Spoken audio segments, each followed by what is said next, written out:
The Ready to Learn Learning Triangle is a teaching tool. It addresses various learning styles and engages different senses.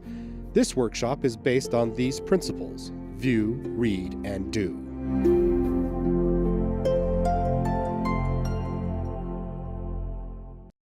So mad. I wanted to keep some frogs in the bathtub, but Mom wouldn't let me. I was so mad. I wanted to play with my little sister's dollhouse, but Dad wouldn't let me. I was so mad. I wanted to play hide and seek, sing the clean sheets, but Grandma said, no, you can't. Was I just so mad? I wanted to water the garden, but Grandpa said, no, you cannot. So I decided to decorate the house instead, but Grandpa said, you cannot do that either. I was ever so mad. Dad said, hey, why don't you play in the sandbox? I didn't want to do that. Mom said, why don't you play on the slide? I didn't want to do that either. I was just too mad. I wanted to practice my juggling show instead. Mom said, no, you can't. I wanted to tickle the goldfish, but Mom said, leave the goldfish alone. You won't let me do anything I want to do, I said. I guess I'll run away. That's how mad I was. So I packed up my wagon with my favorite toys and packed a bag of cookies to eat on the way. Then I walked out the front door. My friends were going to go play ball at the park. Can you come, they asked. I asked my mom. My mom said I could. I'll run away tomorrow if I'm still so mad. We're going to talk about what to do with the mad you feel and talk about specifically the social and emotional development of a child. And it's really important that as we discuss this, that the ideas that we have today are for a normal child. If your child has delays or they have problems with their social and emotional development that are beyond the normal behavior, you really need to get very specific help. So these ideas, just remember, are for just your everyday normal child. One of the things that I want to talk about is that this workshop was actually created by Mr. Rogers Neighborhoods Foundation, the Family Communications. And they actually did this to help parents and daycare providers understand that anger and the emotions that children have are developmental issues and how you can approach that as a parent. One of my favorite quotes from this workshop is that nobody knows all the answers and that we learn from each other all of our lives. I think that's very, very important to remember when we talk about child development or human development, is that we always have an ongoing research, and the theories are theories. They're things that we believe in, but sometimes situations change that we understand that maybe child development, we need to change our ideas and structure that. For example, I was raised in a wonderful family. I had wonderful parents and wonderful grandparents. When I started having children, my grandma said, let them cry it out. And what did that mean was if a child was crying, especially a baby, is just to leave him there and let him cry. We now know, and research after research has proven, that with a baby that's crying, that we need to pick them up. They need to feel attached to us and we need to bond to them. That's something that we've learned. Now, as we get older, we seem to learn from younger people, and younger people can learn from older people. Remember, we don't know all the answers, and especially raising children, we need all the help that we can get. So as we discuss anger issues today, remember, if there's ideas that will help you, use them. If there's theories that you might think, oh, that probably really wouldn't help my family, then just maybe skip above those or try to find things that will help your family. But remember that anger and emotions are something that is developed, things that children learn, and that's what we're going to discuss for the rest of the time.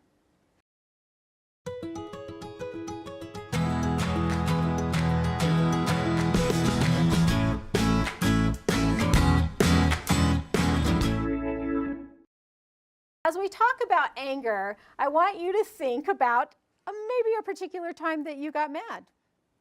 When was that? I know when I get angry, probably my children know, we're getting there, is I actually will turn splotchy, and the madder I get, it could get up to my ears, that color in my body. We do tense up. Our heart rate increases. And children have that same experience. When they get upset, there's actually a physical change that happens. Anger is natural and normal, and usually is a reaction to other feelings. Now, we could take any feeling, such as happiness is normal. We all think, oh yeah, that's normal. Happiness is normal. Joy is normal. Fatigue is normal, right? Especially for young mothers. Frustration is normal. We need to remember that being mad and being angry is normal and natural. There's nothing wrong with having those feelings. When we talk about books with social and emotional development, one that really describes this, where it's a reaction to other things, is the book Alexander and the Terrible, Horrible, No Good, Very Bad Day. I've noticed that as you've been sitting here, some of you saw this book and some of you said, oh, this is my favorite book. There's a lot of children that grew up with this, and this is a very good book to read to children so they understand that it's okay to be mad. Some days are just like that. In this book, I've had people over the years actually count how many things happened to Alexander. Let's just see how his morning starts. I went to sleep with gum in my mouth, and now there's gum in my hair. And when I got out of bed this morning, I tripped on the skateboard, and by mistake, I dropped my sweater in the sink while the water was running. And I could tell it was going to be a terrible, horrible, no good, very bad day. There was no prize in his cereal box. And, he just had to sit in the middle at the carpool. He told them that he was going to be sick, and nobody even listened to him. One part that that really cements the deal for him is this. There was 2 cupcakes in Philip Parker's lunch bag, and Albert got a Hershey bar with almonds, and Paul's mother, she gave him a piece of jelly roll that had little coconut sprinkles on the top. Guess whose mother forgot dessert? It was a terrible, horrible, no good, very bad day. In this book, I think we've counted like there's 37 things that happened to Alexander. Talk about a reaction to other feelings that go on in a child's life. And that is one thing that we need to understand as parents, those that work with children, is that when we talk about anger, when we talk about emotions, it's normal. What we want to do is what to do with those feelings. What is appropriate reaction to handle feelings, and how we can move from, crying all the time to actually being able to express our feelings. And so in this workshop, we're going to talk about the stages that happen for the very, very youngest child, for a child or an adult, and how to use their feelings. Now, as we do that, I want to make a really clear comment, is that development happens from the foundation up. And so very quickly, I'm just going to build a building, and it's going to be 4 stories. Oh, maybe I'll make it a little bit bigger. It's going to be, how many stories is that, Rachel? We're going to have a little building. It sort of looks like a totem pole. But we need to have a firm foundation. And with each stage, in each stage, there's going to be growth. You're going to start at the bottom and grow up.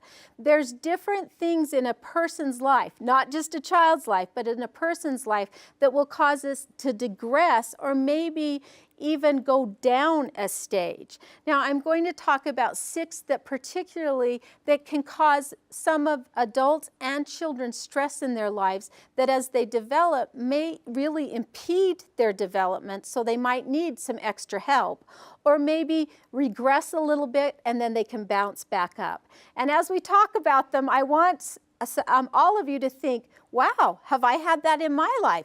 Have I had more than one of those experiences in our life? The first one is a birth. With a birth of a baby, that's something to look forward to, isn't it? right? You just can't wait for that baby to come.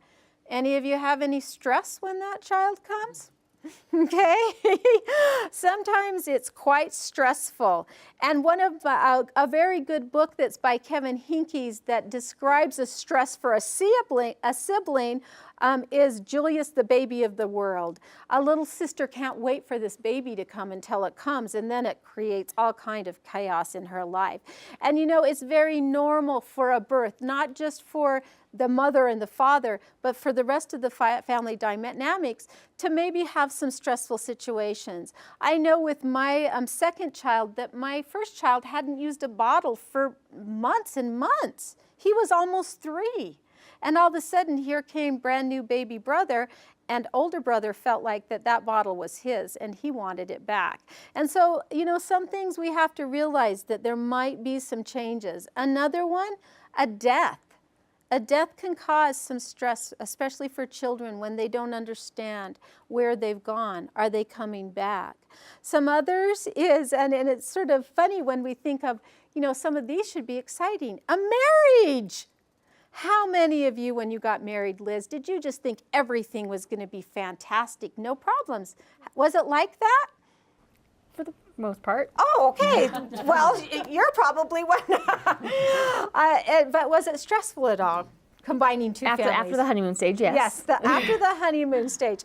I remember, you know, after that honeymoon stage, I thought that my husband and I on Sunday afternoons, we would have a quiet dinner. He would help me do the dishes. We would sit down and discuss the next weeks. I did not imagine that football would be on the schedule. And so our coming together of, you know, compromising and figuring things out was a little stressful. And for children that come into a second marriage, that is going to cause some stress, and it needs to be addressed. Not all children are always happy within a second marriage, and so we need to make sure that those needs are not just glossed over just because everyone else is happy. Also, of a divorce will cause some stress.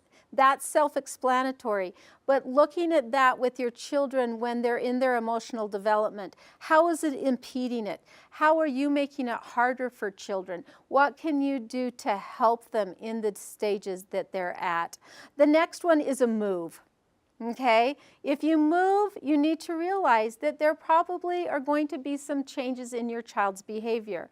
Rachel, can you think, have you moved recently? Yeah. Okay, did it cause a little bit of stress? And you don't have children yet? Yeah, but it was enough stress just between my husband and I, just trying to get everything. It's such a difficult thing to do. Okay, it is. Now, I know when my husband and I moved into a new home, we were so excited. We had a bedroom for everyone. Everyone had their own bedroom, their own space. And you know, that first night, everyone that had a bedroom from upstairs all ended up in the baby's room. All 4 of them were in the smallest bedroom of the house. Now, one by one, they slowly, you know, days later, found their own room, except my youngest boy at the time, and his brothers kept telling him about these big spiders in the basement. So we changed his room that he was sharing it with his sister for a couple of years because he felt more comfortable. And we only moved less than 2 miles away from our original home. And so we need to understand, though, those are some things that happen. The last one, I think that is either starting a new job or for children starting a new school or even a new school year. By a show of hands, have any of you had a move, a job change, a marriage, a divorce, a birth, or a death in the same month? Okay. All right. And I'm surprised that there's not more than 2 of you that have only experienced just, you know, 1 or 2 of those things. Usually a marriage and a move are together. Rachel, have you ever had more than one of those happen in your life? Yes, we moved and then had a baby within 3 weeks later, and everything went crazy for a while there. Okay, and then it was able to calm back down. Yeah. Once we started getting sleep, we were good. And I'm just going to knock down my own little totem pole building here. And I want you to watch as this falls, and I'll try to do it from The foundation usually will stay, okay? It's not going to move as much, but things from the top are going to go down. So when we're talking about the stages, and there's 4 stages of emotional development within a child, if they're in stage 1, it's going to move a little bit in stage 1. If they're in stage 3, it might go down. But the foundation, when you have a strong foundation, that's where you can know, okay, we can repair this, or we can make sure that we help them build back up.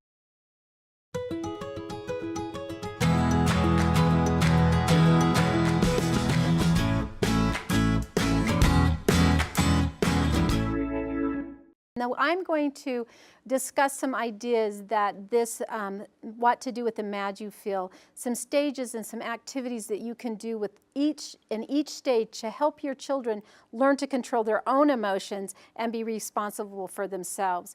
The one message that as a parent that I really like, and I think that as adults we need to sometimes need to step back and be reminded of, is as a girl can someday be a woman and a boy someday a man. They're not adults yet, and they're still learning and growing. And as we're working with children, remember that, and remember that it does take some work, it takes some practice, and there are some stages that they're going to go through to be always in control. Are all of us always in control?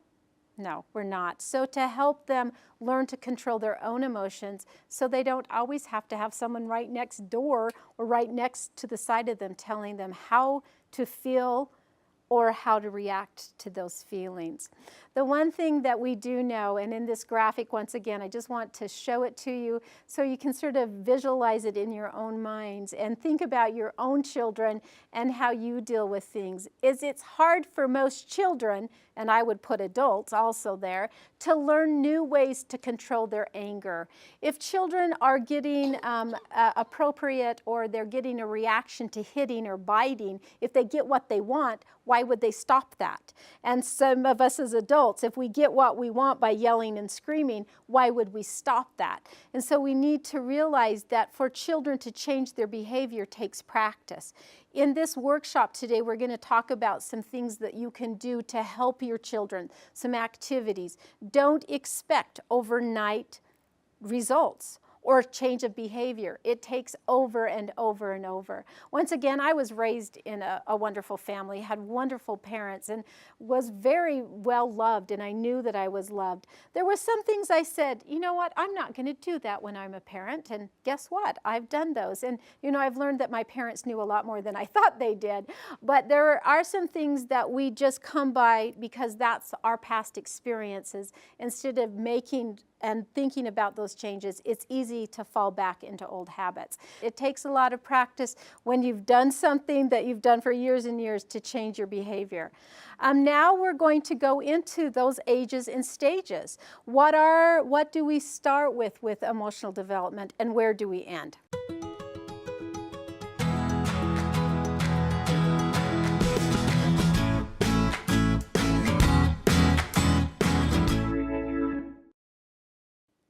Stage 1 is the foundation of emotional behavior. And I think that's really important. Like any foundation in any building and any construction, it is what we need to make sure happens, and it happens at birth. And in stage 1, as a grandmother now, I love to see those babies and realize what it takes to make a child attached to you and how you can bond to that child. In this stage, it's called establishing a sense and self of body and boundaries.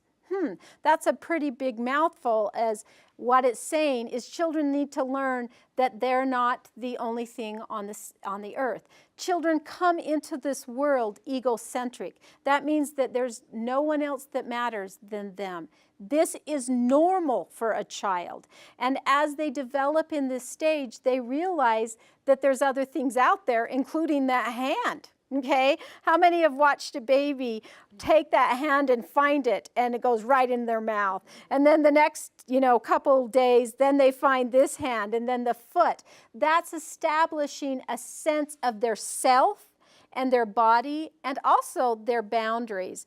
My son just called us last night, and he and his wife, of course, videotaped their little boy finding that hand. And so they're finding those boundaries. We don't want children to stay in this stage. We want people to grow up thinking that there's other people that are around them. They're not the center of the universe.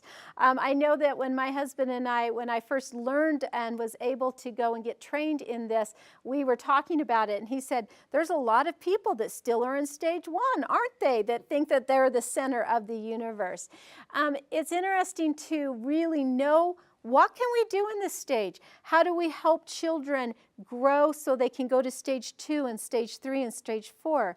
As we look at this next graphic, you're going to be pleasantly surprised, because most of you have probably done this to help their children in this stage. We can help children as infants by providing the warm physical body contact that helps baby feel the physical boundaries of their bodies. Warm physical body contact. What is that, Gary? Probably just touching, holding, things like that. Yeah, isn't that amazing? Touching, holding, soothing. In this stage, we know that a child from the time they are born up until 4 to 6 months, if they cry, you need to physically soothe them. That means that your voice cannot always do it. You need to pick them up. Now, a lot of past theories would say, if you hold a baby too much, you'll spoil that child. That is not true.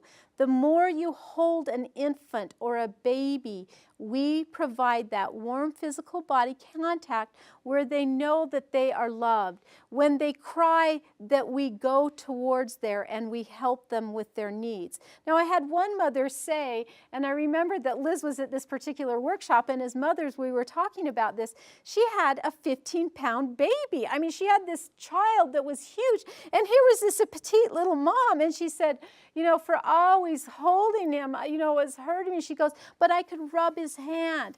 I could soothe his back. I could do that. And that's where we talk about that warm physical body contact.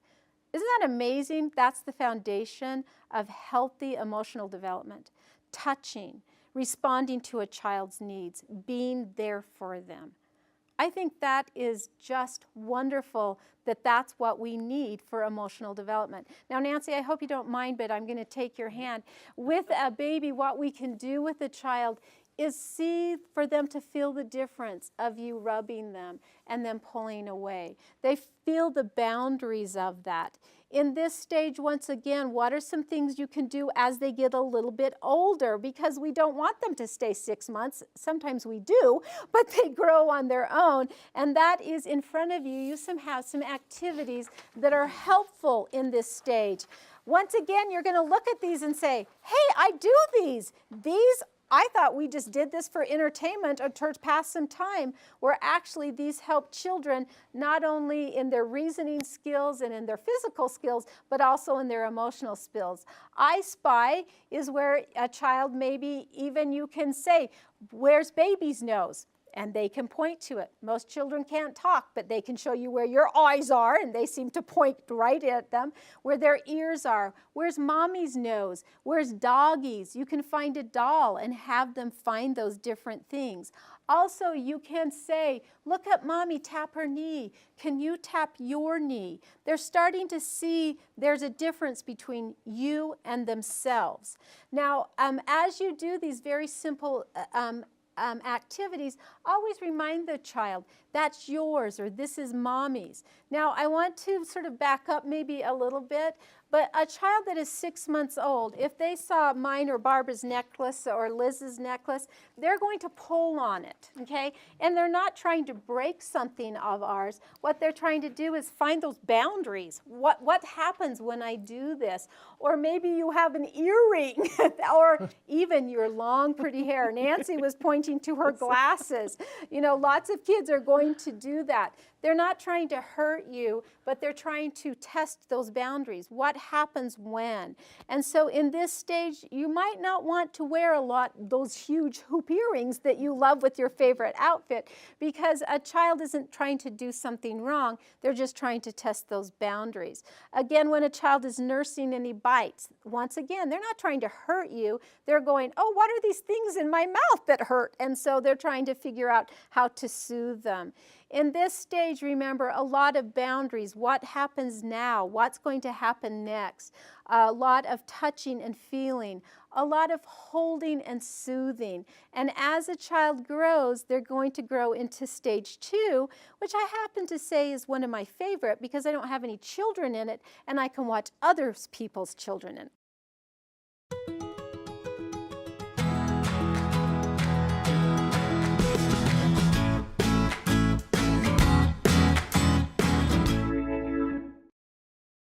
Stage 2.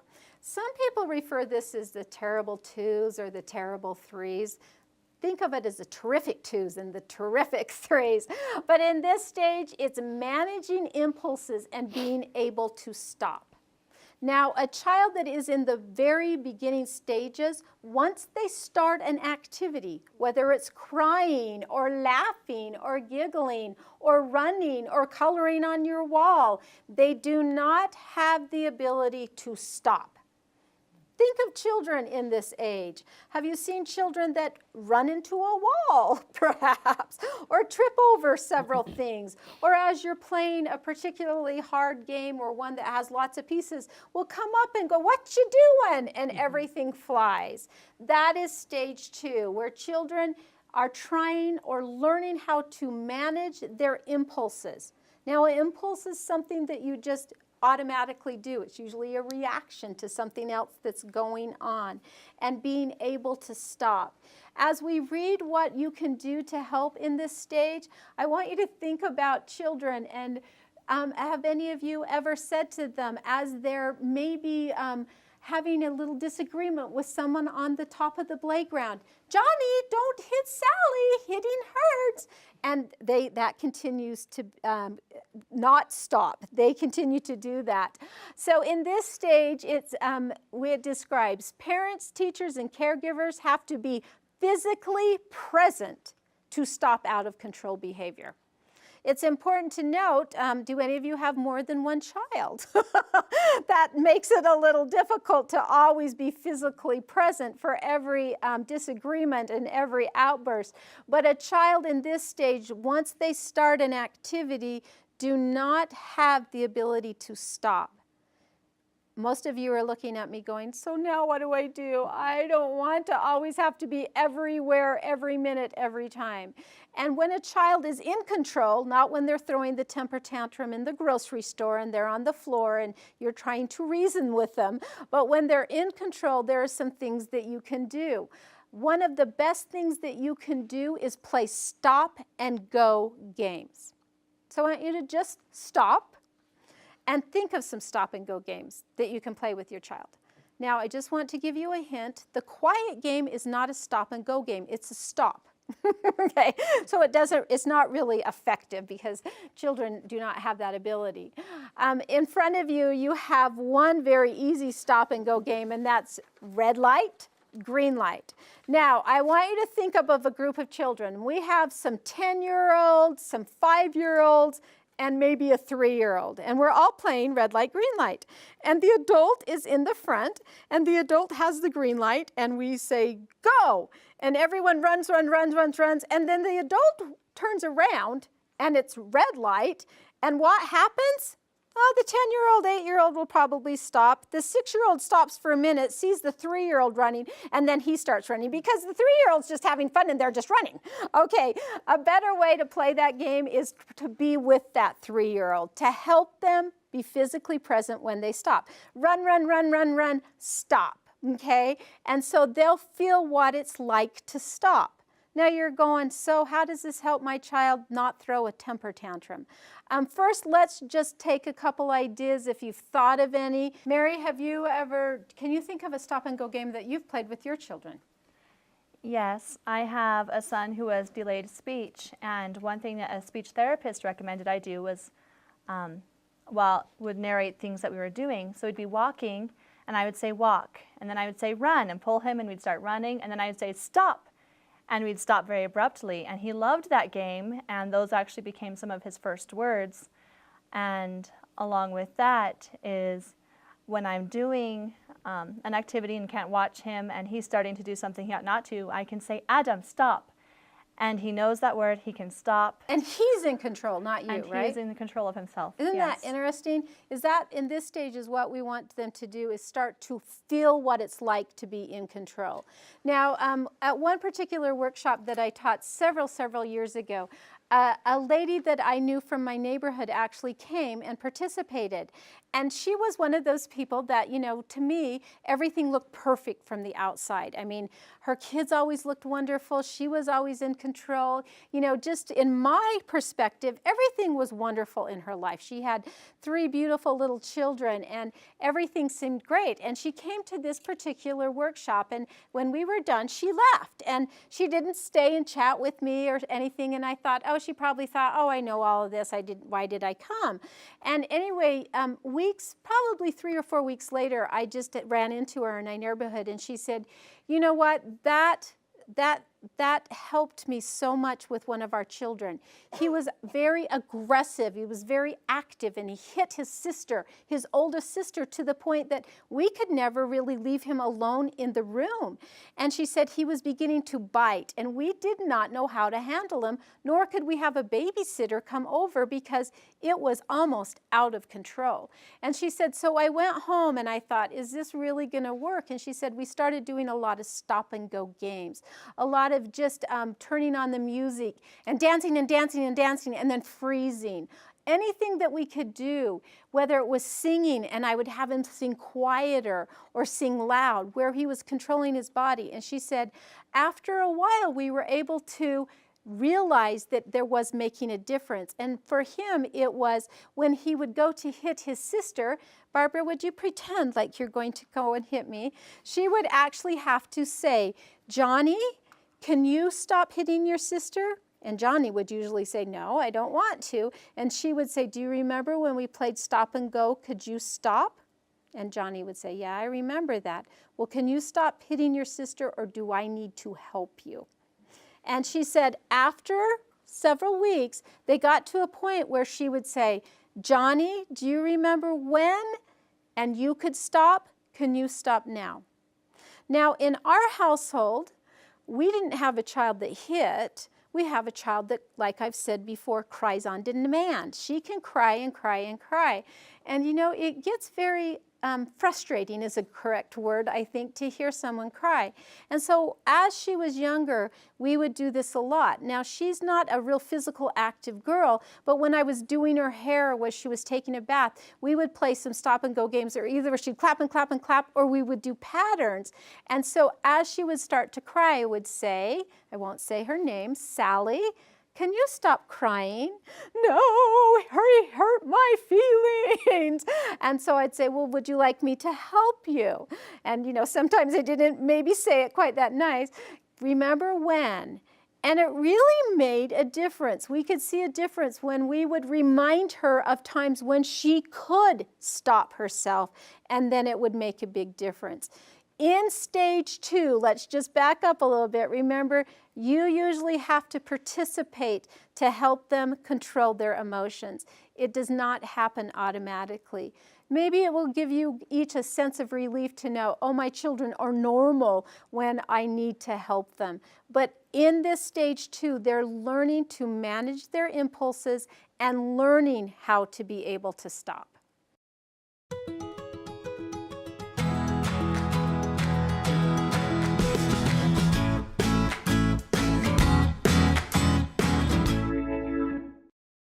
Stage 3, finding alternative physical outlets.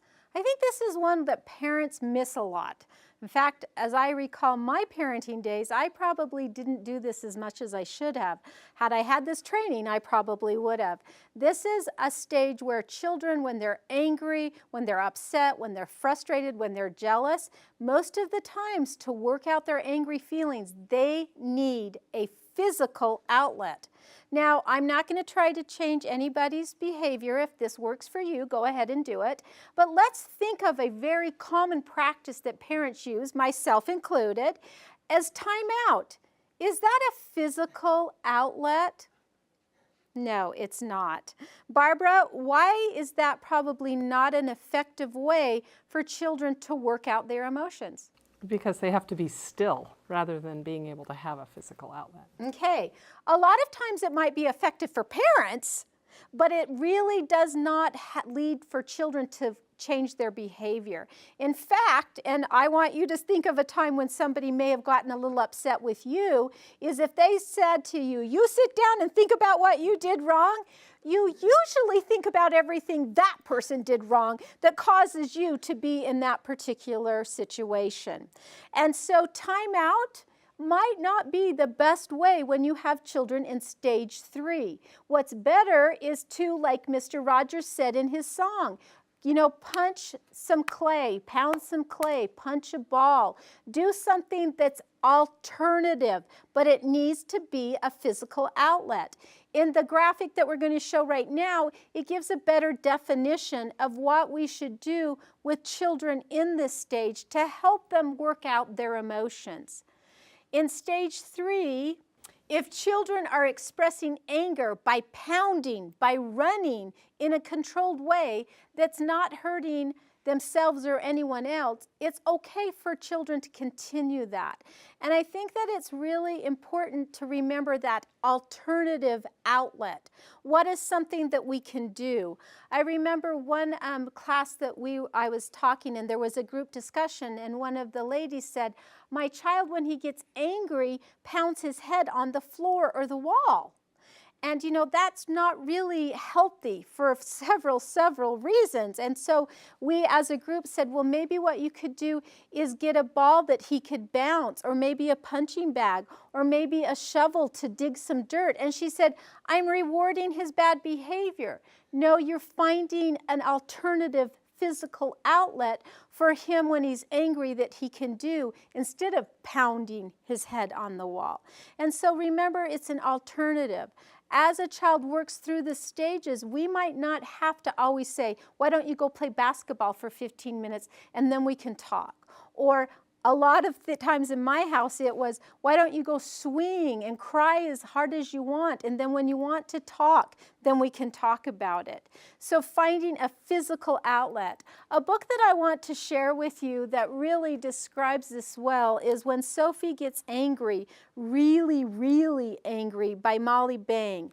And there's several books that I'll mention afterwards that have the same kind of thing. When Sophie was busy playing, when, my turn, her sister grabbed the gorilla. No, said Sophie. Yes, said her mother, it is her turn now, Sophie. And as sister snatched the gorilla away, Sophie fell over the truck. Oh, is Sophie ever angry now? She kicks, she screams, she wants to smash the word to smithereens. She roars a red roar. Sophie is a volcano ready to explode. And when Sophie gets angry, really angry, she runs. She runs and runs and runs until she can't run anymore. Then for a little while, she cries. Now she sees the rocks, the trees, the ferns. She hears the birds. She comes to an old beech tree. She climbs. She feels the breeze blow her hair. She watches the water and the waves. The wide world comforts her. Sophie feels better now. She climbs back down and heads for home. The house is warm and smells good, and everyone is glad she's home. Everything's back together again. That Sophie isn't angry anymore. That is a perfect example of children finding a physical alternative outlet. Running, running, running, running. It's too bad we don't live in a safe world that we can just let our kids go run and play all the time. But we have trampolines, we have basketballs, we have other things that they can do to do that physical release.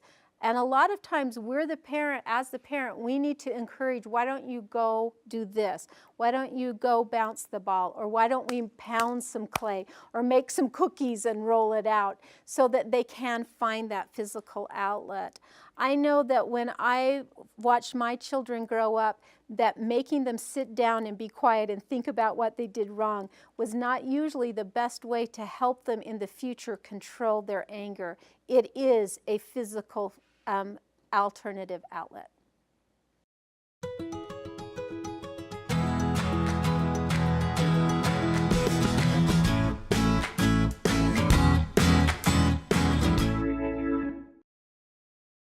As we come to stage 4, this is where we all want to be eventually. And some of us are here and some of us regress back to stage 3 and have to find that physical alternative outlet.